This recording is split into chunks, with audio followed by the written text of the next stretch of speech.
पहले हिंदी में देता हूँ या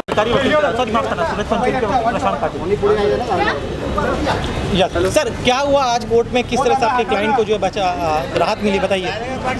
आज 2013 से अगर आप सारे कोर्ट्स के ऑर्डर चेक करेंगे, ऑनरेबल बॉम्बे हाई कोर्ट के, आप सारे कोर्ट्स के ऑर्डर आप चेक करेंगे, honourable Bombay high court, honourable supreme court, special CBI court, एक भी जजमेंट, एक भी ऑर्डर आज तक पिछले 10 सालों में सूरज पंचोली के खिलाफ नहीं किया। इस मैटर में पुलिस ने इन्वेस्टिगेट किया है, मुंबई पुलिस ने, उसके बाद सीबीआई ने इन्वेस्टिगेट किया है। ये दोनों हमारे देश की प्रीमियर इन्वेस्टिगेटिंग एजेंसीज हैं। इतना इन्वेस्टिगेशन होने के बावजूद आज तक there has not been a single evidence against Suraj Pancholi, एक भी केस नहीं हुआ। इस पूरे केस में प्रोसिक्यूशन ने 22 विटनेसेस एग्जामिन की। Yes, I can hear you.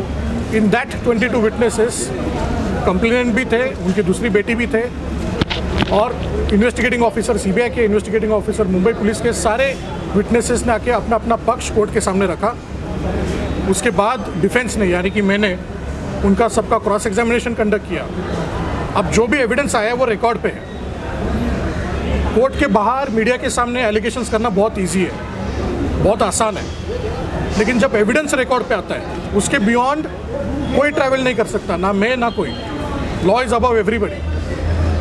Honourable court ने सारा एविडेंस एग्जामाइन करने के बाद आज सूरज पंचोली को एक्विटल दिया है। अभी तक जजमेंट की ऑफिशियल कॉपी हमारे हाथ में आई नहीं है, बट ऑनरेबल कोर्ट ने जो भी ऑब्जर्वेशंस पास किए होंगे वो जब जजमेंट आएगा तब मैं आपसे बात करूँगा। सर आपके आर्गुमेंट्स के मेन पॉइंट्स क्या थे, क्योंकि उस पर रिलाय तो डेफिनेटली कोर्ट ने किया होगा, अगर एक्विटल है आपके फेवर में है तो किन किन आर्गुमेंट्स पे आपको लगता है कोर्ट ने गौर किया होगा, या कौन से सर्कमस्टांसेस थे जो आपके फेवर में जाते थे और अपने कोर्ट के ध्यान में लेके आए वो? देखिए, बहुत इंपॉर्टेंट बात इस केस में ऐसी थी, इस जजमेंट में, इस आर्ग्यूमेंट में, मेंटल हेल्थ हमारे देश में एक बहुत सीरियस कंसर्न है। हमारे देश में गवर्नमेंट ऑफ इंडिया ने 2017 में मेंटल हेल्थ एक्ट इंट्रोड्यूस किया है। ये एक्ट क्यों इंट्रोड्यूस किया है? Youngsters are facing depression, youngsters are facing anxiety. This is a very serious illness. One of the crux of the argument before the honourable court was any person who unfortunately commits suicide, a single incident cannot be a triggering point. You have to understand and investigate the economic, social, cultural background of the person since childhood. इस case में बचपन से लेके जब incident हुआ तब जो disease की जर्नी थी ये हमने कोर्ट के सामने रखी। देखिए, ये सब रिकॉर्ड की बात है, एविडेंस की बात है कि उन्होंने इससे पहले डिसीज ने अगर कोई सुसाइड का अटेम्प्ट किया है, ये सीबीआई ने भी प्रूव किया उनके इन्वेस्टिगेशन में, पुलिस ने भी प्रूव किया है। ये बात हमने कोर्ट के सामने रखी कि अगर डिसीज्ड को सुसाइडल टेंडेंसीज थे तो इस केस में आरोपी सूरज पंचोली को फॉल्सली इम्प्लीकेट क्यों किया गया, what is the reason? And somewhere we have to come to a conclusion कि पिछले 10 साल में ऐसा एक भी एविडेंस रिकॉर्ड पे नहीं आया जो डायरेक्टली सूरज पंचोली को इसमें इम्प्लीकेट करे। बट सबसे अनफॉर्चुनेट बात ये थी कि इन्वेस्टिगेशन ने सूरज पंचोली के अलावा क्या इस केस में कोई और इन्वॉल्व हो सकता है, इसका कोई इन्वेस्टिगेशन नहीं किया। It was a malafide, one targeted investigation, one sided. हो सकता है कि इस रिलेशनशिप के अलावा कुछ अदर फैक्टर्स हो, अगर इसका इन्वेस्टिगेशन करके रूल आउट होता तो और बात थी, लेकिन रूल आउट भी नहीं किया गया। तो ये बात हमने कोर्ट के सामने रखी।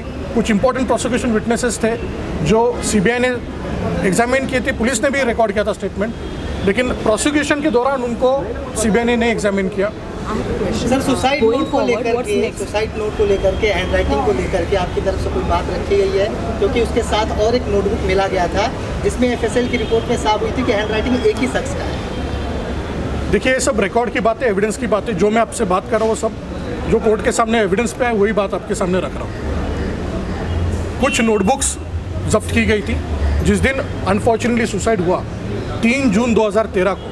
पुलिस को कुछ नहीं मिला, कोई सुसाइड नोट नहीं मिला, there was nothing on record. 7 जून को किसी विटनेस को, मैं उनका नाम नहीं लूँगा, किसी विटनेस को एक नोट मिली जिस नोट में ना किसी का नाम लिखा है, ना कोई डेट है, ना वो नोट किसी के लिए एड्रेस थी।